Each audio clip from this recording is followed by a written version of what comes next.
biblical angels looked nothing like the winged figures of Renaissance art. But here's where things take a strange turn. If angels weren't originally depicted as the delicate, luminous beings we imagine today, then where did that image come from? It turns out our modern perception of angels has more in common with fairy lore than biblical scripture. And what's even stranger, when our beliefs about angelic appearances started to shift, so did reports of angel encounters. To understand how we got here, we need to rewind. During the early Christian period, angels were messengers, sometimes taking human form, sometimes appearing as abstract celestial beings. But something changed. The earliest angelic depictions were heavily influenced by Greek and Roman messengers of the gods. They weren't fluffy, childlike beings. They were emissaries of divine will. The fairy connection begins. As Christianity spread into Europe, it encountered older belief systems, particularly Celtic and Germanic traditions, that included fairies, nature spirits, and supernatural beings who existed alongside humanity.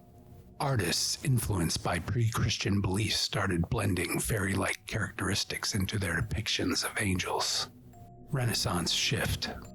By the Renaissance, angels had evolved into delicate, winged figures, glowing, elegant, and often draped in flowing robes.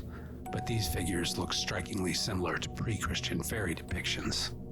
But here's where it gets weirder. As artistic depictions of angels changed, so did first-hand accounts of angelic encounters. In early accounts, angelic visitations matched biblical descriptions, terrifying, awe-inspiring beings that spoke in booming voices or radiant light.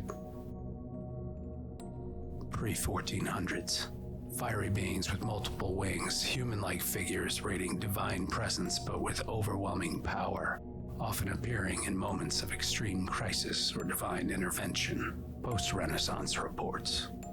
Encounters begin to shift.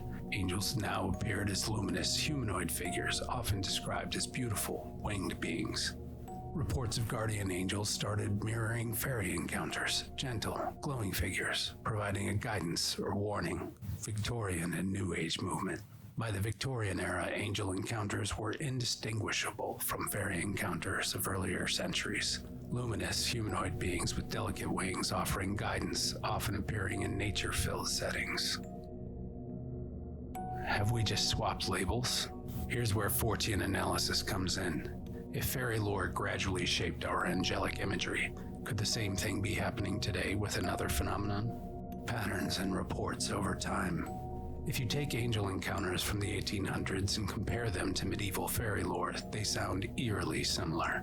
And if you compare those same reports to modern UAP encounters, you'll notice the same themes repeating: luminous beings, altered perception of time, divine or otherworldly messages, and an overwhelming sense of awe or fear. Direct comparisons. Medieval fairy sightings, glowing beings appearing in wooded areas, leading people away, time distortions. Victorian angel encounters, glowing beings appearing in domestic settings, offering messages of comfort or warning. Modern UAP encounters, glowing beings appearing at night, communicating telepathically and warping time. If our cultural lens determines how we interpret unexplained encounters, then it's possible that what people once called fairies or angels is now being called UAP occupants. We don't need to jump to conclusions, but we need to ask, are we dealing with an entirely different phenomenon? Or is this the same mystery, shifting its form depending on what we're ready to see? We've traced the evolution of angelic imagery from biblical descriptions to modern encounters. But what does this mean for those who continue to experience these phenomena today? And is there a way to separate the real from the myth?